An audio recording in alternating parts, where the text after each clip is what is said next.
Namaste everyone, welcome back to Epic Tales of the Mahabharata. I'm Ryan and today we're diving into another fascinating chapter of this timeless epic. In episode 8, we explored Draupadi's unique marriage to the Pandavas, the dilemma faced by King Dhritarashtra, and the inception of the magnificent kingdom of Indraprastha. In episode 9, we hear about Arjun's exile, his marriage to Ullipi and Subhadra, the dramatic end of Jarasandha, and the Rajasuya Yagna. So, let's embark on this journey together.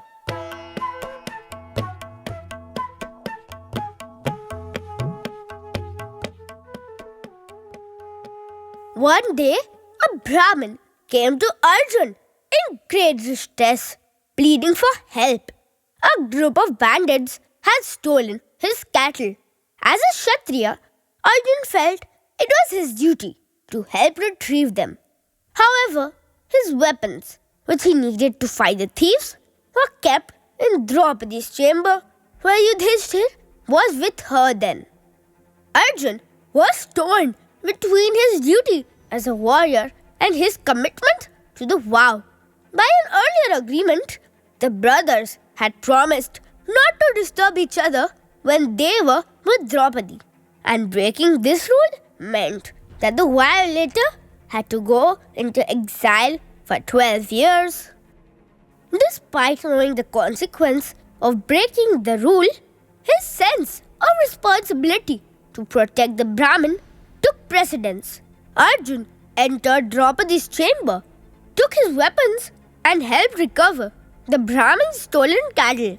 Upon returning, he accepted his fate and went into exile for 12 years, upholding his promise to his brothers.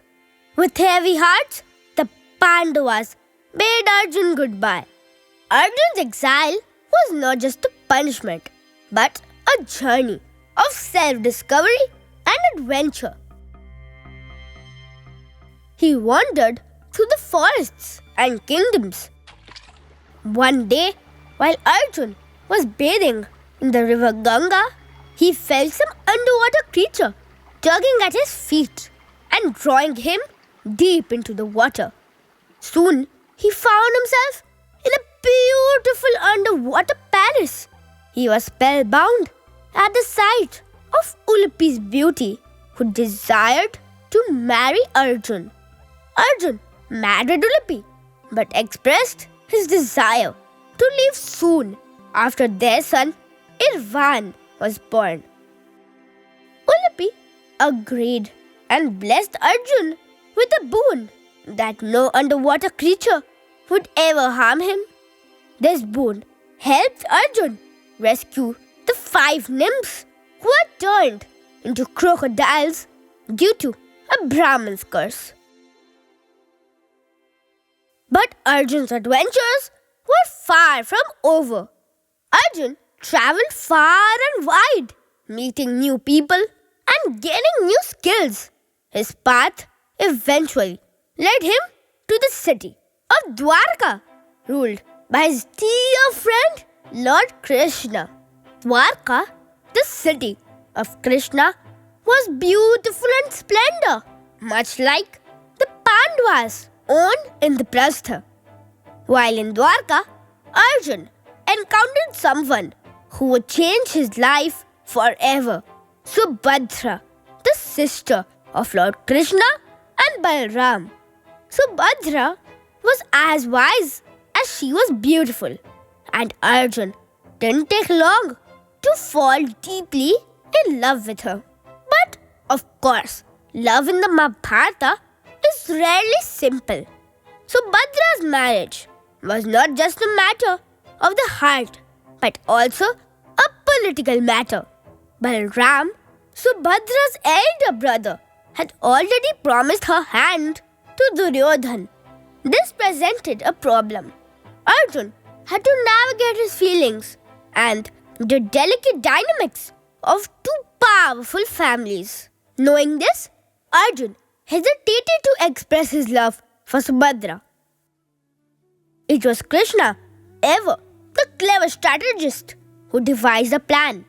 Krishna suggested that Arjun kidnap Subhadra in an act, while bold was considered a traditional way for Kshatriya warriors to marry.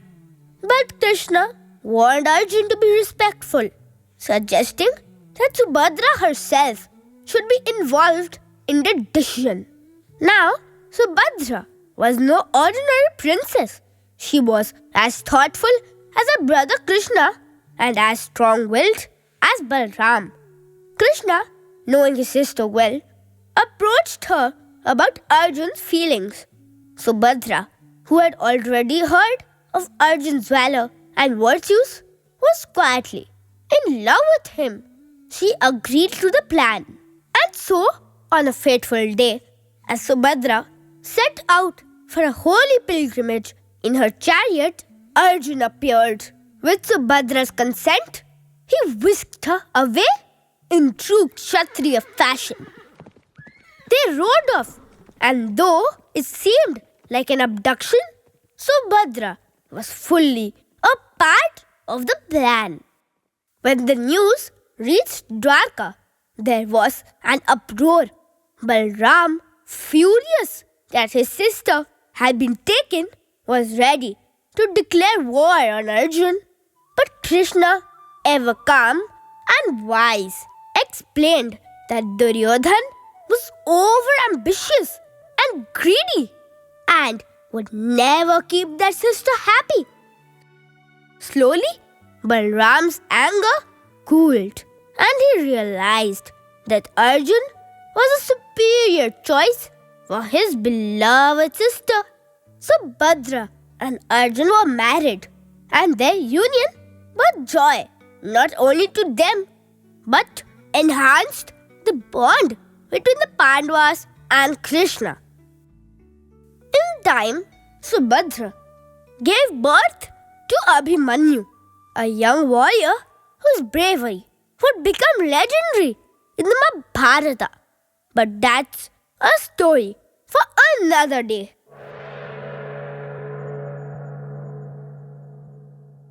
Indraprastha was now a glorious kingdom. Saint Narada visited Yudhishthir's court and inspired the Pandavas to undertake the Rajasuya Yagna and declared themselves the supreme rulers. Narada's suggestion was appealing, but the Pandavas wanted to consult Krishna before taking any decision. Krishna soon arrived, and he was impressed with the noble idea of the Yagna. However, he warned Yudhishthir about Jarasandha, the mighty ruler of Magad, who was over-ambitious. Jarasandha had captured numerous kings and planned to sacrifice them in a ritual to honor Lord Shiva for great power. Jarasandha was no ordinary king, born with a strange boon. His body was split into two halves and joined by the demon Jara. This made him nearly invincible, as he could be torn apart and rejoined. The Pandavas sought advice of Krishna, who devised a clever plan. Krishna, Bhim, and Arjun disguised themselves as Brahmins and visited Jarasandha's court, where they challenged him to a duel. Recognizing their valor, Jarasandha chose Bhim as his opponent. The battle was fierce, with Bhim and Jarasandha wrestling for days without rest. Despite Bhim's strength, Jarasandha's ability to rejoin his torn body seemed unbeatable. Krishna, with his wisdom, indicated to Bhim the secret of Jarasandha's power. Krishna tore a straw into two halves and threw the left half to the right and the right half to the left. Bhim, understanding the clue, tore Jarasandha's body apart and threw the two halves in opposite directions, preventing them from rejoining. Jarasandha was destroyed forever. With his death, the captive kings were freed, and the path to Yudhishthir's Rajasuya sacrifice was cleared. Lord Krishna formally announced Sahadev, the son of Jarasandha, as the king of Magad. In today's episode, we followed Arjun's journey through exile, his marriage to Ullipi and Subhadra, and the slaying of the mighty Jarasandha, the popularity of Pandavas, and the strong character of Arjun to uphold his dharma and bond with his brothers. Before we conclude, let's take a moment to reflect on a few questions. Question number 1. Who was suggested Rajasuya Yagna and why? Question number 2. What was Krishna's strategy in advising Arjun about Subhadra's marriage? And question number 3. Do you think Arjun should have upheld the vow to his brothers, or he was correct in upholding his Kshatriya dharma? Thank you for joining me on this journey through the Mahabharata. If you enjoyed today's episode, be sure to subscribe and share it with others who love the epic. Until then, stay happy and keep adventuring the epic tales of our past.